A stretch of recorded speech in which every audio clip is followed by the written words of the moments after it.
नमस्कार दोस्तों, स्वागत है आपका आज की वीडियो में। तो फ्यूचर नेवल वॉरफेयर सिर्फ मिसाइल्स और फाइटर जेट्स तक लिमिटेड नहीं रहने वाली।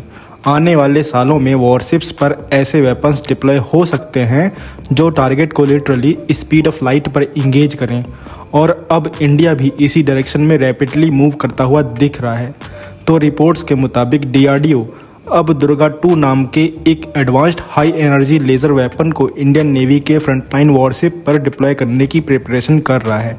और अगर ये सिस्टम सक्सेसफुल होता है तो ये इंडियन नेवी की डिफेंसिव कैपेबिलिटी को कम्प्लीटली ट्रांसफॉर्म कर सकता है। तो दुर्गा 2 बेसिकली एक डायरेक्टेड एनर्जी वेपन प्रोग्राम है और इसका फुल फॉर्म डायरेक्शनली अनरिस्ट्रिक्टेड रे गन एरे है। यानी ये ट्रेडिशनल मिसाइल सिस्टम नहीं है, बल्कि एक हाई पावर लेज़र वेपन है जो ड्रोन्स, लॉइटरिंग म्यूनिशन और इवन इनकमिंग एंटीशिप मिसाइल को न्यूट्रलाइज करने के लिए डिज़ाइन किया गया है। और अभी तक इंडिया के जो लेज़र सिस्टम्स पब्लिकली नोन थे वो मोस्टली लोअर पावर क्लास में थे और मेनली हॉस्टाइल सेंसर्स को ब्लाइंड या डिस्टर्ब करने के रोल में यूज़ किए जाते थे।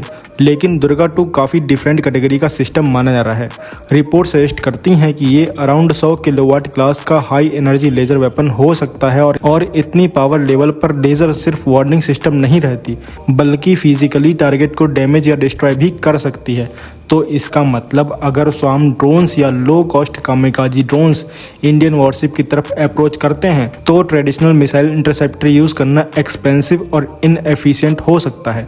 लेकिन लेज़र सिस्टम टारगेट को ऑलमोस्ट इंस्टेंटली इंगेज कर सकता है बिना कॉस्टली इंटरसेप्टर मिसाइल लॉन्च किए। इसी वजह से फ्यूचर वॉरफेयर में हाई एनर्जी लेज़र को गेम चेंजिंग टेक्नोलॉजी माना जा रहा है। और रिपोर्ट्स के मुताबिक DRDO ने पहले भी डायरेक्टेड एनर्जी सिस्टम पर काम किया है। अप्रैल 2025 में करनूल रेंज पर एक 30 kilowatt truck mounted laser weapon reportedly fixed wing drone को डिस्ट्रॉय करने में सक्सेसफुल रहा था और उस डेमोन्स्ट्रेशन ने बेसिक फिजिबिलिटी प्रूव की। और अब दुर्गा 2 उसी टेक्नोलॉजी का much more powerful naval version माना जा रहा है। लेकिन नेवल डिप्लॉयमेंट इजी प्रोसेस नहीं होता।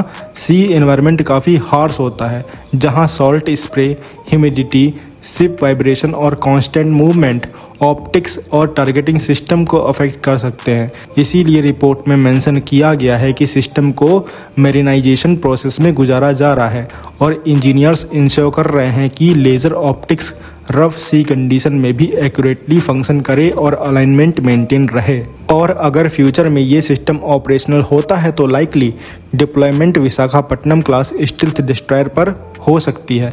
ये इंडियन नेवी के मोस्ट एडवांस्ड वॉरशिप में से एक माने जाते हैं और ऑलरेडी सोफिस्टिकेटेड रडार और layered air defence system carry करते हैं। और दुर्गा 2 जैसा लेज़र वेपन ऐड होने से इन शिप्स को एक additional rapid response defensive layer मिल सकती है।